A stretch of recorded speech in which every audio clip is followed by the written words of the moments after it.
these are my predictions for UFC Qatar. Um, Tsarukyan versus Hooker. I'm gonna start. I'm not gonna do all the prelims. I'll start with the Alexandre Topuria versus Almacan fight.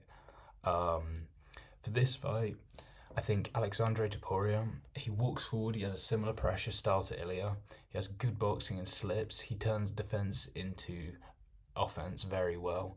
Like when he slips, he rolls with the shots and throws the next shot. It's good for energy conservation. It's good for getting more power in your shots. It's a habit that Ilya does very well. It's one of the best things about his style. I also think his striking defense, could be slightly better than Ilya's, just due to the fact he doesn't overswing as much. He's more conserved with his striking. Like when he misses, he doesn't miss as big. But that also does result in him having probably slightly less power than Ilya. Um, yeah, Ilya, that is probably one of his only weaknesses. When he overswings, he can leave himself very exposed. I don't see that with Alexandre Topuria, but again, I don't see him being as likely to get a knockout in most situations as Ilya is. I think he's Alexandre Topuria is very comfortable on the feet. He has good takedown defense and heavy hips. Not that I think that will come into play this fight. I think Al Makhan will want to strike. He's quick. He's explosive. He has very good timing in boxing. His footwork's efficient. It's fast in and out. He had a great KO in his last fight, and it was a good outing as well. He came out, looked very sharp from the start, threw his shots sharp, threw them well, landed some good shots, and then the guy he shot in, and Almacan knocked him out with an uppercut. He timed it beautifully. Even his only other fight in the UFC was against Umar, and he lost that one. That was by decision. But on the feet, he did trouble Umar. I think there was a point where he rocked Umar. And at the start of every round, he looked very dangerous. And Umar didn't want anything to do with him on the feet. And Umar is actually one of the best strikers in the division. So I do think this guy is an underrated and very good striker. I think it'd be a very good test for Alexandre Topuria. And if I was Topuria, I would be looking to mix in the grappling, because I don't know if I'd want to be in a just striking match with this guy. He is very efficient and looks very, very sharp from what I've seen. But his takedown defense did look poor. So yeah, I like at least threaten the takedown, I'd say. But I think with how clean Alexandre Topuria's striking defense is, plus his ability to mix in wrestling, because even though he was striking in his previous fight, when he stuffed takedowns, he took the back very efficiently. He showed that he does have a ability to grapple and take the back and threaten. Get into threatening positions on the ground. So I think if he can utilize that, he'll win by decision. But don't count out Al Makhan. I think him by KO. I think it is a possibility. I think he just looks dangerous on the feet to anyone in the division, really. Yeah. And then next up on the card is Yakyaev versus Sakara. In this fight, I'm gonna go with Yakyaev. I think he'll win it by KO. I think they're really trying to set up Yakyaev. He just won Dana White Contender Series in emphatic fashion. He won it with an early KO, and I think Sakara, he's lost his last 3 fights in the UFC. I think the only reason he's still in there is to set Yakyaev up for a win. I think they want to create stars. I think they want him to get an early knockout and go on and like I said, possibly become a star. And I think this is a fight that's set up nicely for him. I think Sakara, he has decent hands, but he telegraphs a lot. He's taken and held down easily, so he could beat him anyway. But I imagine Yakyaev, I haven't seen much from him. He's a pretty inexperienced fighter, but from what I've seen, he does like to go for KOs. He does overswing at times, but I don't think that will get him in trouble this fight. That's something that could get him in trouble down the line and have to work on down the line. But I think in this matchup, he'll be okay. His footwork can be a bit iffy, but again, not something I'd worry about too much in this fight. I see him getting an early KO win. in this fight. And then next up on the card is Alex Perez versus Almabayev. In this fight, I've got Almabayev winning it by decision. I think Almabayev is wrestling heavy. He lost to Manel Cap, which isn't a bad loss at all. Manel Cap is a very good fighter I rate very highly. In that fight, he struck well. He wasn't able to implement his grappling. He was worse at striking, but he kept up enough in the striking department with Manel Cap for me to be very convinced of his ability to keep up with Perez in the striking department. And he wrestled Ochoa to a decision. So I think by mixing it up here against Perez, I think he'll be able to get him down. I think he'll be able to keep up with him enough in the striking to where the wrestling will overall favour Almabayev. Perez, he has effective leg kicks, but he crosses his feet a lot. He's pulled out from a decent number of fights. I think he's had 14 bout cancellations, not all his fault, but that's a lot of cancellations. He also got a bad knee injury in his last outing, which is never something that fighters really want to recover from, especially since he's a bit of an older fighter. A lot of the time fighters don't look the same after that. And I do actually really like his style. I think he's got an exciting style. I think he is someone who I'd like to win and see do well in the division, but I don't see him making it past this test, to be honest. Yeah, and then next up on the card is Nicholas Dalby versus Said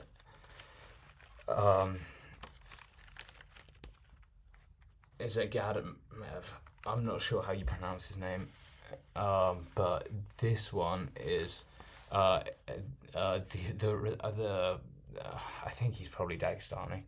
He's from Russia, so yeah, but he is a very unknown entity. He's fought in one and karate combat. He's grappling heavy, a very inactive fighter, with one bout in 3 years. I think it was in karate combat as well, which isn't something you'd want an active UFC fighter to be doing, really. So this is his. It might be his. He might have had one fight in the UFC. I think he had his fight in karate combat. He won by rear naked choke. And then Nicholas Dalby was badly killed by Randy Brown in his last bout, which is not a good look. He's slow. He has a suspect chin. He gets wobbled easily. He hasn't been looking good. He's looked very scrappy.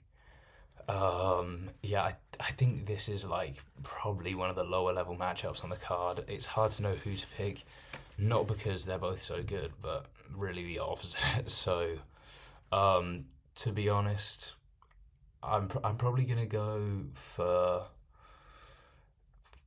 I think Dalby might lose by rear naked choke, to be honest, but that's a pick. I think this could go either way, but I don't think it will be.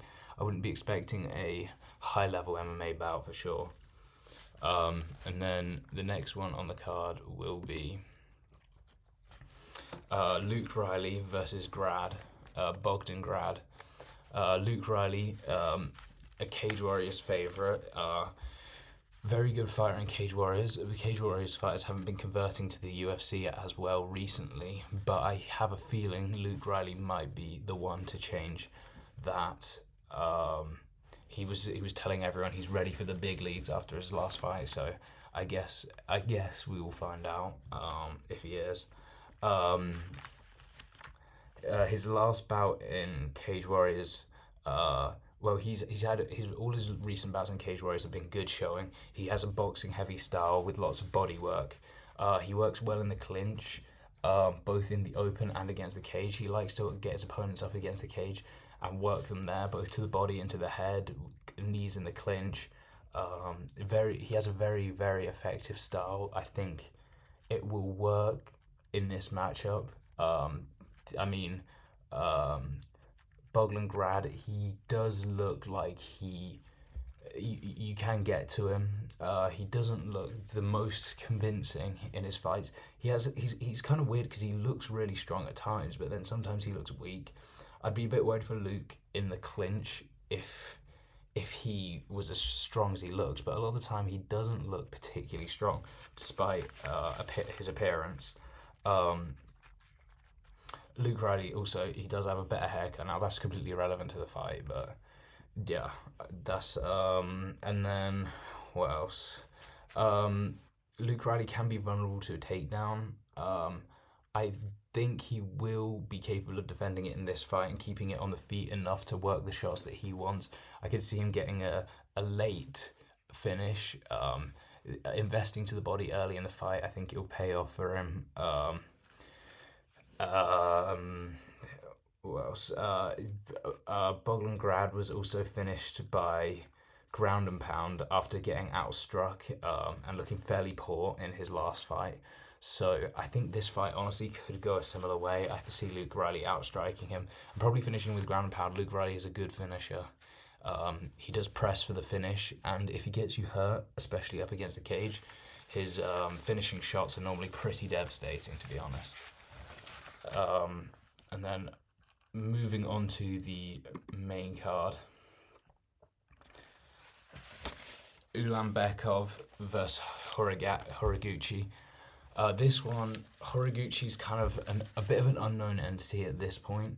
A bit more of one, because he was in the UFC till 2016. Then he disappeared off to Ryzen, and I think he had a few fights in Bellator. I think he might have fought in the cross promotion between Bellator and Ryzen.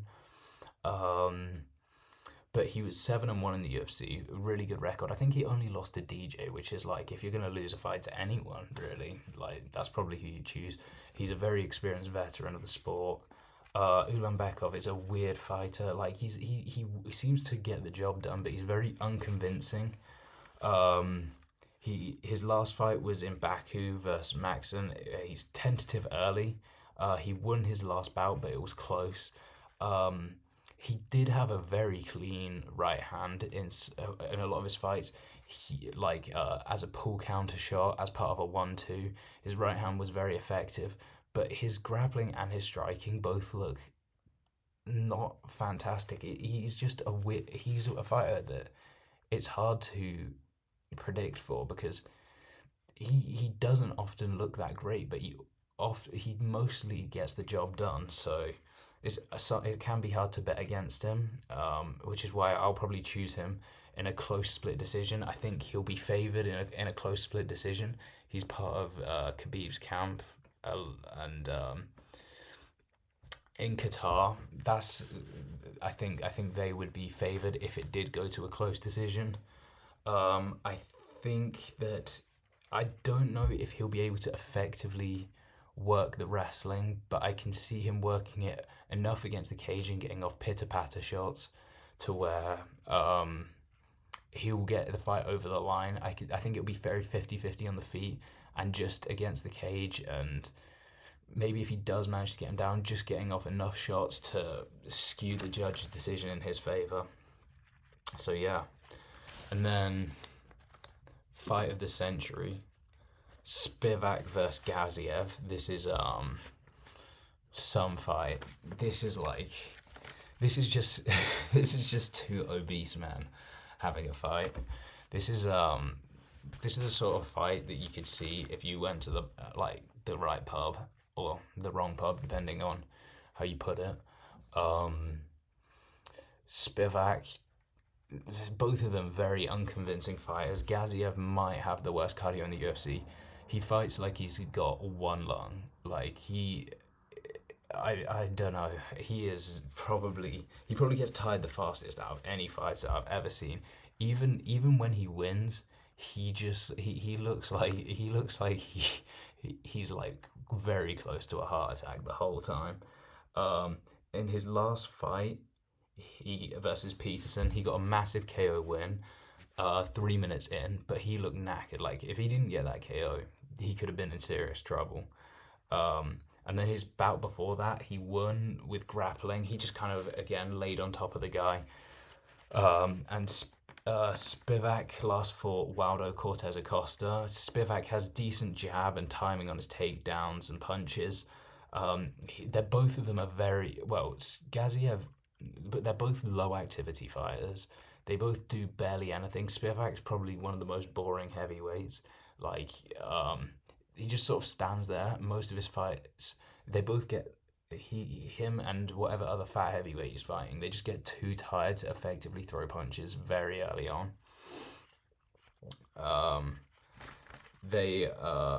imagine this will be a fight where they're both sort of standing there staring at each other, not exactly throwing much. Spivak, yeah, I think he was also finished by Almeida, which isn't a surprise, but I don't think Gaziev is as effective a grappler as Almeida anywhere near. Almeida's got the lower weight division skill. Gaziev, he might be able to get Spivak down and lie on him for a bit, but honestly, I think it'll be a fight where only a couple of shots land, it'll go to decision, and Spivak will have just got off slightly more work, but it will be this. I think this will be a boring, very, very slow-paced fight. I would not be surprised at Gaziev getting finished at all, just based on, I don't know if he can, just walking around for the 3 rounds would be tiring enough for him. So I'd probably go Spivak decision, but I wouldn't be surprised by a TKO, where Gaziev just falls against the cage, to be honest. And then next on the card after that is Hermansson versus Orlby. This is I found this one quite difficult to predict. Hermansson is stiff. He parries quite a lot with his right hand. He has his chin up a lot. Those are two things which don't go well together. He has a tendency to get caught a lot. He's fairly good at his ring control though, and not backing up. Like when someone tries to back him up, he'll effectively angle away or shoot in for a takedown. He is very good at that. He was KO'd badly in his last fight by Robocop, which isn't a good sign. I think his chin could be going. I mean, his age. He is getting a bit older now, so that's not good news on the chin to get KO'd at that sort of age. And he does have his chin in the air a lot of the time, while his right hand's away from his face, parrying, which is something he could get could lead to him getting caught. This is a weird fight because Hermansson's moving down from 185 and Orlby has moved up to 170. So they're actually fighters that are basically 2 weight divisions apart, which is a very, very strange. That's not something that often happens. But yeah, Orlby got a big win in his last fight versus Musayev by sub. Dominant round 1 performance. He lost a war to Rebecki before that, but that was a great fight to watch. Both of them bleeding like anything at the end. He's got good cardio and heart. He seems very motivated. I think if it gets to a situation where it's like, who's willing to push further, I think Hermansson's towards the end of his career. He's proven a lot. I think Orlby will be the fighter that really comes into his own in that sort of situation. And yet again, the lighter man's skill and hunger, I think that will come up in Orlby's favour. I think he will outstrike him, and when Hermansson tries to wrestle, I think he'll be crafty enough to out-scramble him. He'll be faster, he'll be lighter in the scrambles. I think it'll be a problem if Hermansson gets on top of him because of how much of a bigger man he is, but I think Orlby will be able to use his lighter man skill to avoid any being put on bottom, really. So yeah, I think I can see Orlby winning by decision. I could see it being. I don't know. I'm in 2 minds about this. I could see it being a fairly exciting fight, but I could also see it boring. If I was to pick one, I'd edge towards a slightly boring decision. But Orlby is not good at having boring fights, so let's see. And then next on the card is Volkan Ozdemir versus Alonzo Menefield. In this one, I would definitely have to go with Volkan Ozdemir by KO. He has a high pressure style. He lost to Ulberg in a close decision, which is a good loss. I think Ulberg is a very good technical striker, and to stand with him and go to a close decision, I think bodes very well for you because he's got great power. He's very good at finding shots. So to go the distance with him and make it close, is a very good sign. It shows you have to be a technical striker to be able to do that. But Ozedemir does often overextend and leave his chin exposed, which will be the danger in this fight, because I think if he loses this, it will be by KO. Menifield is a very slow fighter. He doesn't set up his shots well. He swings big, and he wouldn't be one that you'd be betting on to win by decision just because of how low his activity is. He'd find it very hard to win by decision. He also does have a habit of getting KO'd because he swings big. It's either he gets KO'd or they get KO'd. That's really how his fights go. And my bet would be on Ozedemir getting the KO. I think he's technically sharp. His defense is better. I think he'll find the shots. And I think he'll break Menifield pretty early on, to be honest. Because Menifield doesn't set up his shots very well at all. He just swings big from the hip. I think Ozedemir will find the shots quite easy to avoid. Menifield has also had a few bad KO losses. So his chin isn't really trustworthy, and Ozedemir hits hard enough that I'd be very worried for him in this fight. So just based on the fact that I trust Ozedemir's defense more, I think his technique is cleaner, and he sets up his shots better. And if this goes to decision, I only see it going one way for Ozedemir. So I think just based on the fact that I see Ozedemir more likely to KO him. And if it goes to decision, I think it's definitely Ozedemir. So he'll be my pick for this fight for sure. Yeah. And then moving on up to the next fight, this is where the fights become much more high level. Bilal versus Ian Gary. It's a very interesting fight. I can't see past a decision. Ian Gary has had a lot of KOs in his career. He does have crisp striking. But in the last Prates performance, he really did put on a masterclass in distance management, in just effective, high fight IQ striking. It's boring, but you cannot deny he gets the job done. And I think this will be a similar fight. He has a longer reach. He's taller. He'll have trained a lot of grappling because it's been 2 years since he joined Charles's gym, Shooter Box. He's been in Brazil training his grappling. So he's shown more effective clinch work in his last few fights, which is where I would be worried against Bilal if you were weak in the clinch, especially against the fence. I think he'll be able to negate that from Bilal's game. I think his distance management, I think Bilal won't be able to get close to him.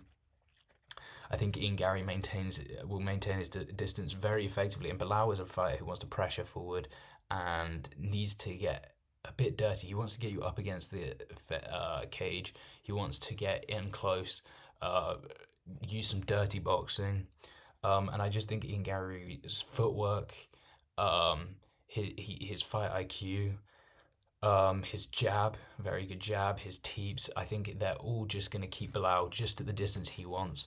And I think he'll just be landing effectively, not particularly hard shots, but enough to keep Bilal at bay. So I just see this being a very clear, effective, clinical performance from Ian Gary. Probably a slightly boring fight. But I think really if Ian Gary wants to make his case for a title shot and to have people call for him against Islam, I think he really does want to be getting a finish in this fight. Whether it's a KO or a submission, it would be more likely to be a KO. I could see him catching Bilal with a head kick. I don't think it will happen, but that's really what he needs to stamp his name and put his name anywhere near that title. Otherwise, people are going to be looking past him.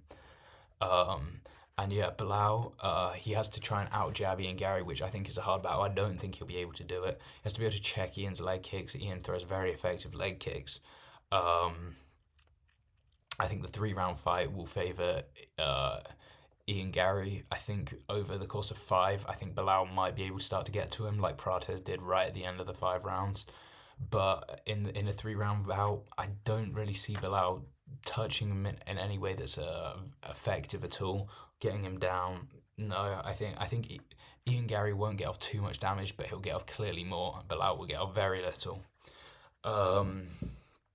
Yeah, I think Bilal's last showing against JDM, I don't think this fight will be like that. That was exciting bout. They went tit for tat at times. There was a lot of back and forth exchanges. I think this will be much more one-sided and controlled. I think that's the key word. I think Ian Gary will control this fight. And then in the main event, so yeah, that's Ian Gary by decision. In the main event, Dan Hooker versus Tsarukyan. I think this could go to a decision as well. My money would be on an Arman Tsarukyan by decision. Arman Tsarukyan has been very inactive though. He had a massive KO against Dariush, but that would have been years ago now. And his most recent victory was against Charles. That was 18 months ago, which is a massive win. I mean, who wouldn't want a name like Charles Oliveira on their record? And I think he did win that fight. There was some controversy around it, but I think he did overall win that fight. Charles got very close with a submission in round 1. But Dan Hooker did beat Gamrot controversially, and Gamrot did beat Tsarukyan, but that was so long ago, I don't think you can discount it. And I do think, no matter how many eating videos and like stuff like that Tsarukyan posts on Instagram, I do think he's working hard. I do think he'll have gone and developed a better skill set. I think his striking will be more effective. I think his grappling will be more effective. I think he'll be able to keep it close enough in the striking realms that after the grappling, I think the differential in grappling, I think Tsarukyan will be able to effectively implement a grappling game plan. I think he'll be able to. I don't think he'll get that much damage off on the floor, but he'll hold him down. He'll get off rabbit punches, and then when they do stand on the feet, I think the striking will be close enough that the wrestling has pushed Tsarukyan over the edge. I think Hooker could get a KO. I think the fact it's a 5-round fight, it favors Hooker. When they're both fighters are tired and you have to grit down on the mouthpiece. There's no one like Dan Hooker. When in the fire, he's really the fighter you'd want. He's like his fight against Poirier. Those two are probably two of the people you'd want in the heat of the moment when punches are flying. Dan Hooker, he's really the man. I mean, him against Poirier, that was a fantastic fight. I would love to see something like that, but I don't think the fight will be that exciting at all. I think, I think Tsarukyan will manage to keep him up against the fence, get him down, tire him out enough, and get off rabbit punches to where Dan won't be able to walk him down and effectively strike in the later rounds. I think the later rounds there will be more stand-up, but I just think the power will be drained from Dan's arms. When wrestlers tire out, when wrestlers use an effective game plan and they're in positions, it's similar to like what Makhachev does. When they're in positions where their opponents are tiring more than them and they're draining on their opponent's arms more than theirs are getting drained, they even the playing field, especially in the later rounds when it comes to the striking, because the more effective or better striker will have tired arms. Dan Hooker will be a lot bigger of a man, I think, in there. His reach is massive. He has really long arms. And I could see him catching Tsarukyan at some point, but Tsarukyan does have good recovery. Dan Hooker is a good finisher, but I think Tsarukyan will have the ability to get in on a single leg and survive if he does get hurt. But I would love to see Dan Hooker win. But then if Tsarukyan wins, I think he fights Topuria. But if Dan Hooker wins, I want to see Ilya go straight up and fight Makhachev. But so I'm definitely hoping for a Dan Hooker win. But I think Tsarukyan by decision again might be inevitable. I'm pretty confident in Ian Gary by decision and Tsarukyan by decision. I think they're both fighters that will be able to control the fight at their pace, implement their game plan. But yeah, I'm hoping for an exciting fight. It has to be, to make it a Dan Hooker fight boring, you have to put in a pretty, it has to be for the opponent, a very good game plan. For the people watching, a bad game plan, a boring game plan, but I think he'll be able to implement that in the end. So yeah, those are my picks. Tsarukyan by decision in the main event. Thanks for watching. That's it.